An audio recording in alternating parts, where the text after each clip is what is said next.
ربنا ظلمنا أنفسنا وإن لم تغفر لنا وترحمنا لنكونن من الخاسرين আল্লাহ বিশেষ করে মাহবুব আজকে যে দোয়ার অনুষ্ঠান করা হয়েছে আল্লাহ আপনি তো বান্দার মনের খবর জানেন।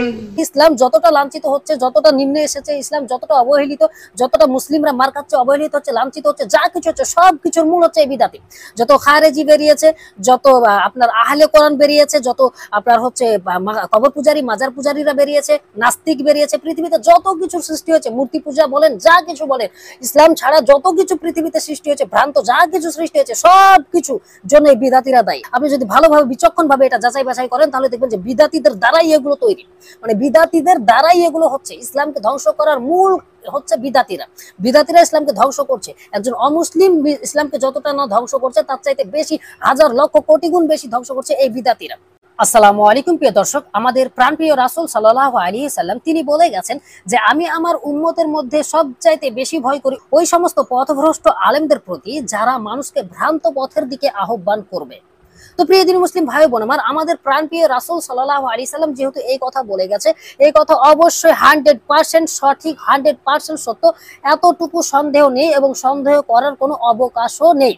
কারণ আমাদের প্রাণপ্রিয় রাসূল সাল্লাল্লাহু আলাইহি সাল্লাম মহান আল্লাহ রাব্বুল আলামিনের প্রেরিত রাসূল এবং আমাদের আইডল, যাকে আমরা আমাদের জীবনের চাইতেও পৃথিবীর সমস্ত কিছুর চাইতেও বেশি ভালোবাসি। তো যাই হোক প্রিয় দিনী মুসলিম ভাই বোন আমার, চলুন আজকে আমি আমার এই ভিডিওর মধ্যে একটি আলেমকে দেখাবো, একটি তথাকথিত আলেমকে দেখাবো তিনি কি কাজ করছে। চলুন দেখি, তারপর কিছু কথা বলবো ইনশাআল্লাহ।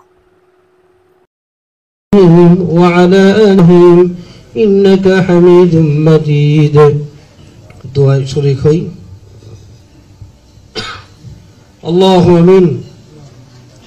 ربنا ظلمنا أنفسنا وإن لم تغفر لنا وترحمنا لنكونن من الخاسرين আল্লাহ বিশেষ করে মাহবুব আজকে যে দোয়ার অনুষ্ঠান করা হয়েছে আল্লাহ আপনি তো বান্দার মনের খবর জানেন, আল্লাহ দিলের খবর জানেন, সব কিছুই জানেন। আল্লাহ আজকে যে নিয়তে আল্লাহ যে উদ্দেশ্য করে আল্লাহ দোয়া মাহফিল করেছে আল্লাহ তাদের উদ্দেশ্য এবং খাঁটি নিয়তকে আল্লাহ আপনি কবুল আর মঞ্জুর করে নেন। আল্লাহ আমরা কোন উদ্দেশ্য এখানে বসেছি আল্লাহ তাদের উদ্দেশ্যকে আল্লাহ আপনি সফলতা দান করেন, আল্লাহ কামিয়াবি দান করেন, আল্লাহ আফত বিপদ মুসিবত থেকে তাদেরকে হেফাজত করেন। আল্লাহ কালিমা তাইয়্যিবা লা ইলাহা ইল্লাল্লাহ মুহাম্মাদুর রাসূলুল্লাহ। যাই হোক প্রিয় দিনী মুসলিম ভাই বোন আমার, এতক্ষণ আপনারা কি দেখলেন ফটাফট কমেন্ট করে জানান যে এই আলেমকে কি করা উচিত। Sorry, I am extremely sorry, এই তথাকথিত ধর্ম ব্যবসায়ীকে কি করা উচিত? এই আলেম না, এই একজন ধর্ম ব্যবসায়ী। প্রিয় দিনী মুসলিম ভাই বোন আমার, আপনারা কি চিন্তা করতে পারছেন এই তথাকথিত ধর্ম ব্যবসায়ী করছেটা কি? একটি সিনেমার উদ্বোধনী অনুষ্ঠানে সে মিলাদের আয়োজন করেছে, সেখানে মিলাদ পড়তে গেছে। মিলাদ একটি নিকৃষ্ট বিদআত, তার উপরে আবার একটা হারাম অশ্লীল সিনেমা প্রমোট করার জন্য সেটার উদ্বোধনী অনুষ্ঠানে সেটা হচ্ছে। মানে মিলাদ একে একটা বিদআত, তারপরে একটা হারাম কাজকে প্রমোট করার জন্য, প্রোভাইড করার জন্য সেখানে মিলাদের অনুষ্ঠান করছে। আর কি বলছে এই তথাকথিত ধর্ম ব্যবসায়ী? সে বলছে যে আল্লাহ তুমি এটাকে কবুল করে নাও, এদেরকে সফলতা দান করো, যে উদ্দেশ্য নিয়ে এটা করেছে তার উদ্দেশ্য তুমি কবুল করে নাও, সফল করে দাও, তাদেরকে বালা মুসিবত থেকে দূর করো। তাদেরকে বালা মুসিবত থেকে দূর করবে কি করবে না এটা আমি জানি না, তবে তোমার জন্য দোয়া করে আল্লাহ সুবহানাহু ওয়া তাআলা একে আপনি ধ্বংস করুন, এর মতো জাহেলকে আপনি ধ্বংস করুন, এর মতো ধর্ম ব্যবসায়ীকে আল্লাহ সুবহানাহু ওয়া তাআলা আপনি ধ্বংস করুন। কেন বললাম এইভাবে? যে এইরকম একজন ব্যক্তি, আরে ভাই একটা বিদআত করছে, একটা শিরক করছে, সেও তো ধর্মকে, ওটাকে ধর্ম মনে করে করছে, কিন্তু কেউ তো সিনেমাটাকে ধর্ম মনে করে না রে ভাই। তো এখন সিনেমাকে সে মিলাদ দ্বারা প্রোভাইড করছে, সিনেমার জন্য মিলাদ করতে গেছে, সেইখানে ধর্ম নিয়ে যাচ্ছে। যদিও মিলাদও বিদআত, কিন্তু সে তো মনে করে যে এটা ধর্ম। তো ধর্মই যদি মনে করো তাহলে এটা সিনেমা অশ্লীল একটা বিষয় নিয়ে তুমি এখানে গেলে কেন?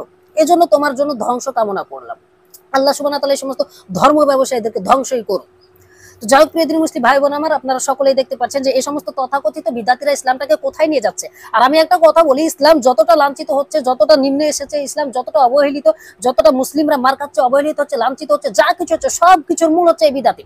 যত খারেজি বেরিয়েছে, যত আপনার আহলে কোরআন বেরিয়েছে, যত আপনার হচ্ছে কবর পূজারী, মাজার পূজারীরা বেরিয়েছে, নাস্তিক বেরিয়েছে, পৃথিবীতে যত কিছু সৃষ্টি হয়েছে, মূর্তি পূজা বলেন, যা কিছু বলেন, ইসলাম ছাড়া যত কিছু পৃথিবীতে সৃষ্টি হয়েছে, ভ্রান্ত যা কিছু সৃষ্টি হয়েছে, সব কিছু জন্য এই বিদাতিরা দায়ী। আপনি যদি ভালোভাবে বিচক্ষণ ভাবে এটা যাচাই বাছাই করেন, তাহলে দেখবেন যে বিদাতিদের দ্বারাই এগুলো তৈরি, মানে বিদাতিদের দ্বারাই এগুলো হচ্ছে। ইসলামকে ধ্বংস করার মূল হচ্ছে বিদাতিরা। বিদাতিরা ইসলামকে ধ্বংস করছে। একজন অমুসলিম ইসলামকে যতটা না ধ্বংস করছে, তার চাইতে বেশি, হাজার লক্ষ কোটি গুণ বেশি ধ্বংস করছে এই বিদাতিরা। মানে এরা ধর্মটাকে এমন ভাবে মানুষের কাছে প্রেজেন্ট করছে, মানে ছেলে খেলার মতো।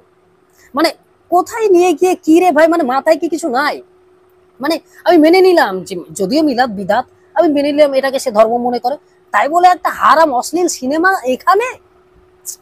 তো যাই হোক প্রিয় দিনী মুসলিম ভাই বোন আমার, বুঝতে পারছেন যে এই সমস্ত তথাকথিত ধর্ম ব্যবসায়ীদের অধঃপতন কিভাবে হয়েছে এবং এরা কিভাবে জাতিদেরকে ধোঁকা দিচ্ছে, কিভাবে জাতিদেরকে জাহান্নামের পথে আহ্বান করছে। তো আপনারা সকলে এই সমস্ত তথাকথিত বিদাতিদের থেকে বিরত থাকবেন এবং রাসূল সাল্লাল্লাহু আলাইহি সাল্লামের সঠিক আদর্শ জীবনে বাস্তবায়ন করার জন্য পড়াশোনা করুন, কোরআন হাদিস পড়ুন। অবশ্যই পড়াশোনা করলে আপনি সঠিকটা বুঝতে পারবেন। এভাবে ব্যক্তি পূজা করে একজনের প্রতি ডিপেন্ডেন্ট হয়ে কখনোই বুঝতে পারবেন না। অতএব আপনাকে আমি সাজেস্ট করবো যে আপনি অবশ্যই পড়াশোনা করুন। পড়া আপনার জন্য ফরজ করা হয়েছে, ইসলাম সম্পর্কে পড়াশোনা করা আপনার উপর ফরজ করা হয়েছে, এজন্য আপনাকে পড়তেই হবে। কেননা আমি অমুক জনের বক্তব্য শুনতে বলবো বা অমুক জনের বলবো, এটাতে ব্যক্তি পূজা আছে। এজন্য আমরা আগামী পড়াশোনার প্রতি আহ্বান করছি। আপনি পড়াশোনা করুন, তাহলে নিজে আপনি বুঝতে পারবেন যে আসলে কোরআন হাদিসে কি আছে, আল্লাহ সুবহানাহু ওয়া তাআলা কি বলেছে, রাসূল সাল্লাল্লাহু আলাইহি ওয়াসাল্লাম কি বলেছে। তো যাই হোক প্রিয় দিনী মুসলিম ভাই বোন আমার, আজকের মতো এখানেই ভিডিওটি শেষ করছি। আপনারা সকলেই ভিডিওটি শেয়ার করে ছড়িয়ে দিবেন ইনশাআল্লাহ, এবং আগামীতে আবার অন্য কোনো বিষয় নিয়ে কথা বলবো। ততক্ষণ আপনারা সকলেই ভালো থাকবেন।